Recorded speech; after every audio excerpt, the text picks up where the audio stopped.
Jonathan, it's been a long time coming. Yeah, I think we met in 2017 or so. How many years is that? 7? 7, probably going on 8. Yeah. You know, I was at NACTA, at the N4A section of NACTA. In Orlando, if I remember correctly. I believe so. Yeah. I believe so. And I've always valued that experience because I think of space and place very sacredly. And you and I met in a learning space, right? Where the two of us as professionals, coming from all of the life experiences and work experiences that we bring to the table, we were still shoulder to shoulder, elbow to elbow, learning from some other folks, other industry peers. And so for me, like, it's a very foundational memory of how we connected, where we connected. I think there's something very authentic and organic to that, and especially when you consider the work that we both get into.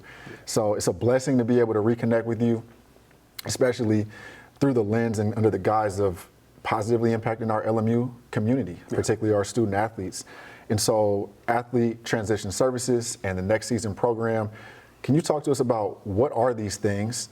And essentially, at what point did you realize it was important for you to commit to growing and leading in these spaces? Man, great question, Bobby. And again, thank you for having us. I really appreciate it.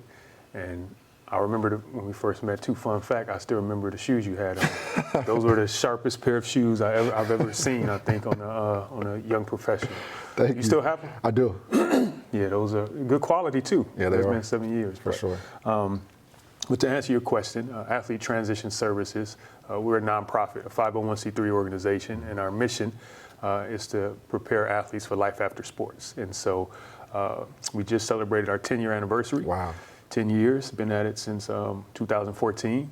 It was really birthed out of my personal experience of being an athlete, sort of dedicating my life to that, and then sort of abruptly it ending way before I anticipated that it would. And I struggled significantly for a couple years. Was in a very dark place. And it took a couple years, finally started to move forward, but then noticed that so many athletes that I knew from college, even professionally, were having similar struggles. And during that time, I went to grad school, and then in grad school, the idea came to start something that would help to prepare athletes for that day, whenever it does come, right? Whether it's after high school, college, or a professional career, to make sure that they're well equipped and prepared to handle that transition, because I wasn't, and so many athletes that I knew were not. And so yeah, that's how it started. That's sort of the origins of it. The Next Season program in particular is one particular workshop that we provide, and it's really geared towards helping athletes to prepare for their next season of life. For so long, a lot of times since athletes have been 4, 5, 6, 7 years old, they've been constantly preparing for a next season. They finish one sport, then right away they're in the weight room, right away they're conditioning, right away, or they're getting ready for another sport.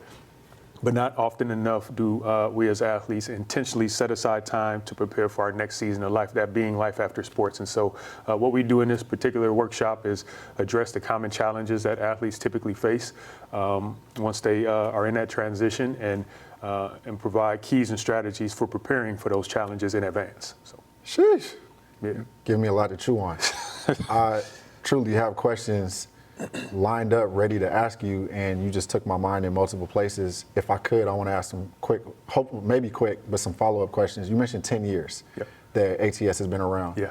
I imagine when you launched Athlete Transition Services in 2014, the landscape of college athletics looked different. It felt different.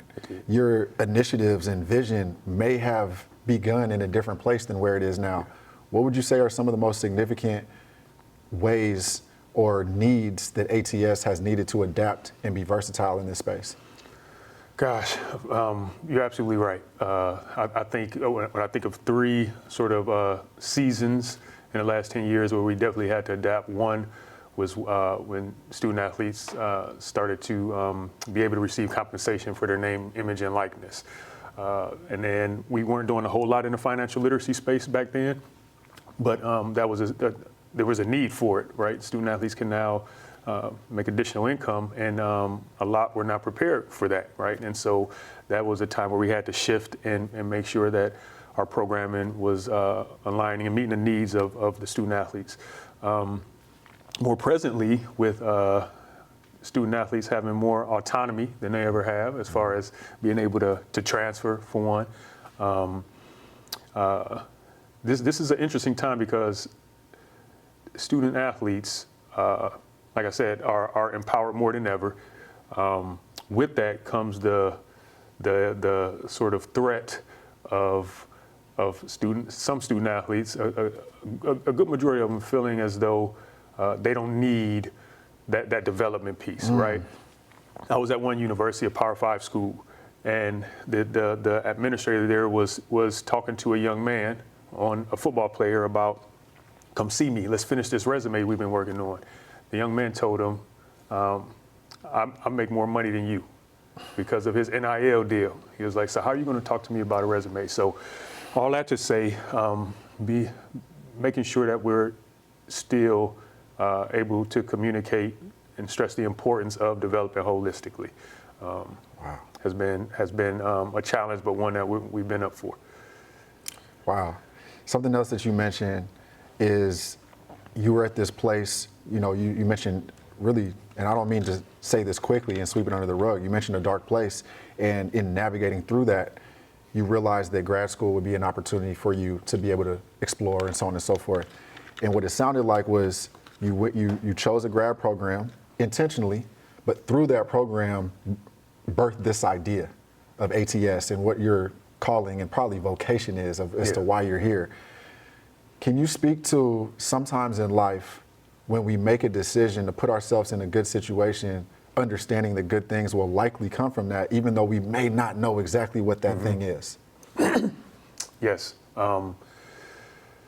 So I had an idea.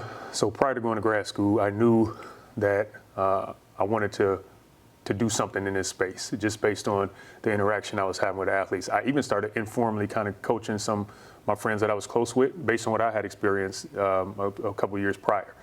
In grad school, it sort of became clarified for me, okay, this is what I want to do in this space. But a lot of time in life, we feel as though, at least I do, I don't want to generalize, but and a lot of people I know, we feel as though taking a next step, I need to know how it's going to work out. I need to know if I take this step, what's going to happen. I need to know if I move here, then this will fall in place, this will fall in place. And a lot of time, life just doesn't work that way, right? It's about, with the information we have, choosing to make the best decision that we think is right for now. And generally, things have a way of working themselves out when we are not afraid to take that leap. Yeah, no, for sure. And so, can you walk us through essentially, whether it was somebody at the college level, maybe high school level, at any point in your life, could even have been a pro, someone, a mentor, a coach, a confidant, etc. Was there somebody key or significant that really unlocked your mind into getting you to realize that you're more than an athlete and you have ideas and aspirations beyond the amazing things you were doing on the football field? The honest truth, nobody comes to mind in athletics. There were two individuals who sort of fostered this idea in my mind that there was more to me than being an athlete, but it was when I was younger. So one was my dad. And I just thank my dad for this recently. My dad, even though my brothers and I were pretty good athletes, he always encouraged us to explore our other passions, our other gifts, and celebrated it, right? I used to love doing talent shows when I was a kid. And, some dads might have discouraged that, like, you don't go catch this football and stop all that singing and dancing, but I loved it. And my dad would be right there front row just as he was at my football games, right? Yeah. And so I always felt safe. I had a safe place to be able to explore those other aspects of my identity and things I was interested in. But as I got older and got more involved in sports, then I kind of put that stuff on the back burner, right? Another one was a administrator of mine in high school, Mr. McCoy, who just passed away a couple months ago. But even though, again, I was a good athlete and I was known around my high school for that, he saw leadership potential in me and encouraged me to get involved in student government and student council, and encouraged me to run for class president, which I ended up doing and became class president.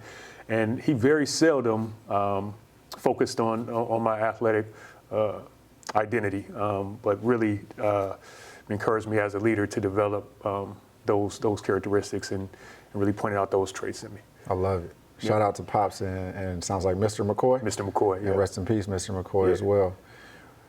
Going back to ATS for a bit, what's a unique attribute or sometimes in business, let's say unique selling proposition, Yeah. right? Like, what is it that's different about ATS, and not in a better or worse type of Right. way than competitors or other opportunities out there, but what's something that you all do that you believe is truly unique to your core and your ethos? Yes, I think our holistic approach to athlete development, which is what colleges do, right? A department such as yours, you focus on the whole person.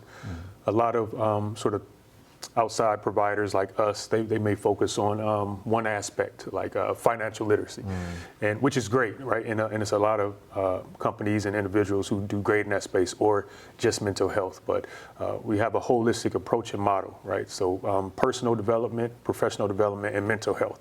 And so under those three pillars, we offer all sorts of programming to support the whole athlete, from workshops like this, right, to financial literacy, to our mental health program. And we have a team of therapists and certified career coaches to work with athletes on an individual and small group basis. So I think it's our holistic approach to serving and developing the whole person. Yeah. I think everybody loves a good story, right? From childhood, we're read stories before we go to bed or whatever, right? All movies have a story. Can you think back from an anecdotal standpoint, when you think of all the different universities you've been able to partner with, you've been able to visit, et cetera? I know you shared one story that what was said from a particular student athlete to an administrator, I mean, maybe that wasn't in the most positive type of story. But we could also understand just from their perspective, like how that could be that's their reality, right? What are some of your favorite anecdotes, memories, experiences of some impact that you truly were able to say, man, you know what, we did that? Yes. Wow, great question. A couple come to mind. One, this was probably 2 years ago. I was at a university, and a young man, it was one of our career development and preparation workshops. And during the session, there was a part where we did broke out into small groups, and I was sitting at one of the tables, and this young man happened to be there, and he shared how he was a senior. He was majoring in finance, and he hated it. And the only reason he had selected that major because his dad was a businessman. His dad built up and sold businesses, and ever since he was a little kid, his dad told him, you're going to get into finance or such and such, but he couldn't stand it. And he was terrified, and just not excited at all about graduating and getting into this career that he hated. And so he and I, we were having this dialogue. I said, I believe that once we're done today, hopefully you'll have a little clear picture of what might be a better career path for you. And we did this activity that I love called Heart, Head, Hustle.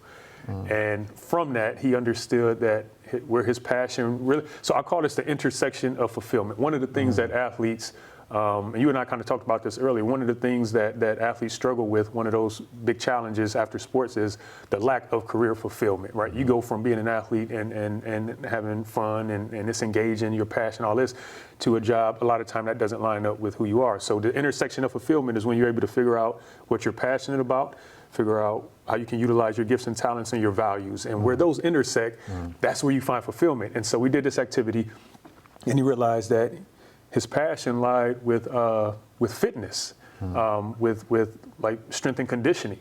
And he realized, man, he said, this past weekend, I spent all day Saturday, I only stopped to use the bathroom and to eat, building out this program, not for a class, just on his own because he loves that stuff. And I'm like, man, that's it, right? Like you can do, and anyway, long story short, he left so happy because now I can still use my finance degree, but he was going to start a business around his passion. And one more story I'll tell real quick. Please. This one wasn't a college athlete. It was a former NFL player that came, and he was miserable in his career he was doing insurance. selling insurance, and he hated it. And he said every day he said he didn't even want to get out of bed. That's how bad he couldn't stand it. And he came for career coaching, and he went through the program, and he realized his passion lied with, oddly enough, training, personal training. And so, long story short, he quit that job. He started at a Floyd Mayweather gym as a trainer, and now a few years later, he has his own gym. And I keep up with him on Instagram, and when I'm able to see the lives he's impacting, the life, the look in his eyes, that it's a vocation, right? Like it's a calling, and so those are two wins that come to mind that I hold near and dear to my heart. I love it. And I mean, just to add a couple of insights that I want to share, you spoke both of those examples. I think one thing that we frequently do when it comes to our student athletes or young athletes is we want to remind them that there's more to life than sport, right? They can have another job that's beyond them being a pro athlete. And to take a step further, we also let them know there are more industries out there than just the sport industry, right? Of course, we want to enlighten people's minds like that. What I think sometimes happens, though, is we subtly push some of the brightest minds in sport, AKA former athletes, out of and away from sport, right? Some of the people who were the most elite, top 1% mindset in the world, right? Being collegiate athletes, and we're slightly nudging them away from sport. And so some of the examples that you shared are something that, one thing I really try to share with our student athletes to keep their mindset open to is that you may not be a pro athlete, but let's remember, you literally are top 1% IQ-wise in your sport. You have an elite body, physical body, in terms of being the athlete. Your network in the space is probably top 1%. And so, like, there are some legit viable career opportunities that exist there. And so I love to hear the fact that two of these examples really struck a nerve just right in both of those, right? And again, now you're keeping some and retaining some of the best, brightest minds in sport, right? And so a few more questions that I have for you. What are some of the skills or some, what are some of the things that athletes should prioritize to best prepare them for essentially life after / life beyond sport? Another good question. I think one of the major ones is this idea of self-exploration as early as possible. A lot of time as athletes, especially if you have aspirations to play sports in college or beyond that, we start off on this lane, is how I describe it. And it's this journey that we're on. For me, it started at the age of 9. That's when I knew I wanted to go to the NFL. And I started in this lane, and from 9 until 25, that was, I did school and stuff because I had to, right, to be able to continue in this lane. And so all I did was focus on this. Never taking the time to explore my other interests, gifts, talents. And the older I got, the more I became focused on sport. So then when that lane came to an end, I hit a dead end, right? Because I never took the time to figure out those other things about who I am.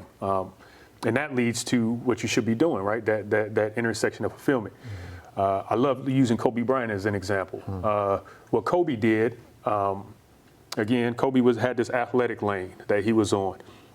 Let me back up. So whenever I saw Kobe after the NBA, I was more impressed with Kobe after the NBA than during the NBA, because he found a level of fulfillment that very few athletes find, and it was odd to me. And then I saw an interview one time on ESPN. Stephen A. Smith was interviewing him. This is about 2.5 years after the NBA. Stephen A. Smith said, "Kobe, when is the last time you played basketball?" And he said, "When I scored 60, referring to his last game." Stephen A. Smith said, "You don't seem to miss it." He said, "I don't." He said, "Why not? That's odd. Normally people who have had the type of career you have, they have a hard time moving forward." And then Kobe said something I'll never forget. He said, "I don't miss it because I made it a point to figure out what else I was passionate about just as much as basketball." And he did it while he was still playing. So while Kobe had this athletic lane for 20-year NBA career, he had another lane, another plan he was working on in another lane. And I'm not saying he spent the same amount of time on that, but he explored what else God put him on this earth to do, so that when he hit that, he didn't hit a dead end, right? He just was able to merge to another lane and continue on. So that's one. Another big one I'll mention real quick is this whole idea of having a clear understanding of your identity outside of just being an athlete, understanding that I always say athlete will always be part of my identity. It should never be it should have never been my core identity, which it was. Your core identity, that's the foundation of who you believe you are. And so if your core identity is based on performance, which athlete is based on performance, then what happens when you don't have that, when you're not able to perform anymore? And it's temporary. And so understanding and tying your core, the foundation of your identity, to something that's not temporary and something that's not based on performance. Self-exploration and identity awareness. Yeah. That's real. That's real. Thank you. I appreciate that Kobe story as well. And a couple more questions for you. I think a lot of times the phrase that's used is life after sport. And so even when it comes to ATS and athlete transition services, it's how are we preparing athletes to transition when it's essentially time to hang up the cleats? But what I also know through knowing you and your organization is there's nuances within transition for athletes even during them competing in sport. An athlete might need to change positions. Yep. Right? That is a real transition. Yeah. Somebody they might come into college as a quarterback and then get moved to wide receiver. Like that's even a sub identity, needing for self-exploration. And somebody might be injured. One thing that we have here at LMU is a very real reality that there are some sports that have been discontinued, right? And in conversation, I've heard you mention essentially a premature transition and putting those two words together. And so can you also speak to essentially the nuanced opportunities that an athlete has to learn how to and essentially need to learn how to transition, and how there's transferability between that and really the inevitable transitions that will continue popping up in life? Yes, yes, absolutely. So every athlete, every person is aware of the fact that life will come with changes. Where we miss it is understanding that those changes are accompanied by a transition. So for years, I used to use change and transition interchangeably. So change is dealing with the external things that are now different in your life, right? So things, for example, let's just use athletes transitioning from high school to college. That's a huge transition, right? So you knew a change was going to take place. You knew you would have to physically, externally, you knew you wouldn't be living in your parents' house anymore. You knew that you would be now living in a dorm. You knew you would now be in a new locker room. So you knew all that stuff was going to happen. That's the external stuff, and it happens fast. Transition, on the other hand, is internal, right? It's a psychological progression that we go through internally. It's the emotional stuff. It's the mental stuff that we deal with as a result of the external stuff of the external change. And so just for one, understanding that as I deal with these different changes in life, there's going to be stuff internally that's going on, and it's actually where the change is fast. The transition is a process. So we teach William Bridges's three-phase transition model, where you have the ending, you have the neutral zone, and then a new beginning, right? And so regardless of what type of transition you're facing, the ending, real quickly, it's important to find closure, to find acceptance, right? It may have went the way you wanted, it may not have, but really finding a way to say goodbye to this new, to the old way of life. And then you get to the neutral zone, and this is the hardest part, right? This is where it's uncomfortable. It's this new place you haven't been in before internally, and so it's important to seek support, right? It's important to develop a plan when you're in there, because plans, mental health professionals say plans are the best way to reduce anxiety, right, and give you confidence moving forward. And then eventually you get to the new beginning, which is where you find hope in this new area of your life, and a level of comfort that things are going to be okay, and you can move forward. Appreciate that. Last question for you. It's 2024. Yep. It's Black History Month. Yeah. Today's actually 2/4. Didn't realize that. You just referenced Kobe as well, so shout out to Kobe. Ooh, rest in peace. Love it. What do you think, and we can't boil down any particular ethnicity or culture's heritage to a 28, 29, 30, 31 day span. We can't do it, right? But there are positives when it comes to celebrating culture and so on and so forth. When you think about Black History Month, what do you think Black History Month 2024 can do for people, regardless of their race, their ethnicity, their demographic, whether you identify as Black or another race, young, old, etc., any aspect of just society? What do you think we can all take away from this time? Like, what does this present us with the opportunity to do? Man, good question.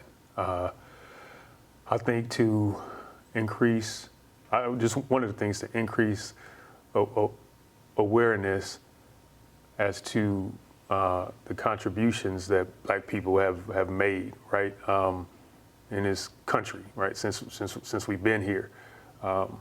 So some of them we're aware of, but it's so many ways that that Black people have contributed to different fields, right, to from technology to right, the building of the railroads, to the building of the White House, just so on and so forth, right? And even in present day, just the impact that we've had on culture, on society, and in this country. I think it's an opportunity to share that more and raise awareness about the rich history and contributions that we've made, and to celebrate it as well. Mm-hmm. Yeah.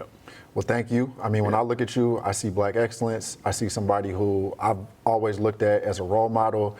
And, you know, you noticed my shoes, and I noticed how you head to toe were put together, right? And to be able to cultivate this relationship, thank you during Black History Month to be able to come and touch base and touch down on LMU's campus. What I like to say is you blessed the bluff. Appreciate you for coming to Bless the Bluff with us.